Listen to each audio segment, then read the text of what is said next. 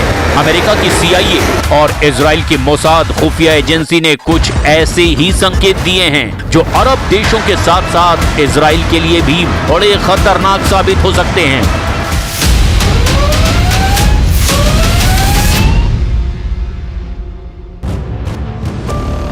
Iran Saudi अरब की Aramco oil infrastructure पर हमला कर सकता है। जजान और रास तानूरा में आरामको के तेल ठिकाने ईरान के निशाने पर हैं। दावा तो ये भी किया जा रहा है और इराक के शिया मिलिशिया द्वारा स्वार्म ड्रोन और क्रूज मिसाइल अटैक सऊदी अरब पर हो सकते हैं। दावा ये भी है कि ऐसा इसलिए किया जा रहा है ताकि नए सऊदी तुर्की पाकिस्तान समझौते को नाकाम करके तेल की वैश्विक आपूर्ति को रोककर पश्चिमी देशों पर दबाव बनाया जा सके। हॉर्मुज और ओमान की खाड़ी में ईरान हमला कर सकता है। ईरानी रिवोल्यूशनरी गार्ड्स यानी कि IRGC की नौसैनिक नौकाओं और एंटीशिप बैलिस्टिक मिसाइलों जैसे फतेह 2 या फिर सेजिल के द्वारा तेल टैंकरों पर हमले किए जा सकते हैं। ईरान अमेरिका और उसके सहयोगियों को यह संदेश देना चाहता है कि बिना मुआवजा और प्रतिबंध हटाए हॉर्मुज से एक भी तेल टैंकर सुरक्षित नहीं गुजरेगा।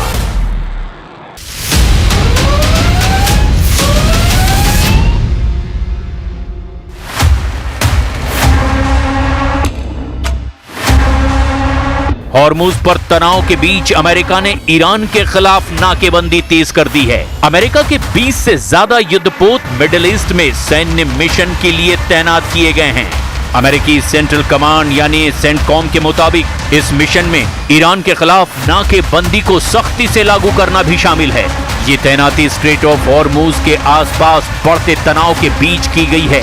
सेंट्रल कमांड का दावा है कि 9 अगस्त तक सेंट्रल कमांड ने नाकेबंदी का उल्लंघन करने वाले 55 कमर्शियल जहाजों को रास्ता बदलने पर मजबूर किया। 2 जहाजों को हमला करके बेकार कर दिया, जबकि 2 जहाजों पर चढ़कर जांच की गई है। अमेरिकी युद्धपोतों की तैनाती ऐसे वक्त में हुई है जब ईरान और ओमान हॉर्मुज में एक नए शिपिंग रूट पर समझौते के बेहद करीब हैं। ईरान के विदेश मंत्री अब्बास अराक्ची ने कहा है कि हॉर्मुज में शिपिंग रूट के लिए ओमान से बातचीत अंतिम चरण में है। हालांकि उन्होंने साफ कह दिया कि समझौते का मतलब ये नहीं होगा कि हॉर्मुज खुल जाएगा।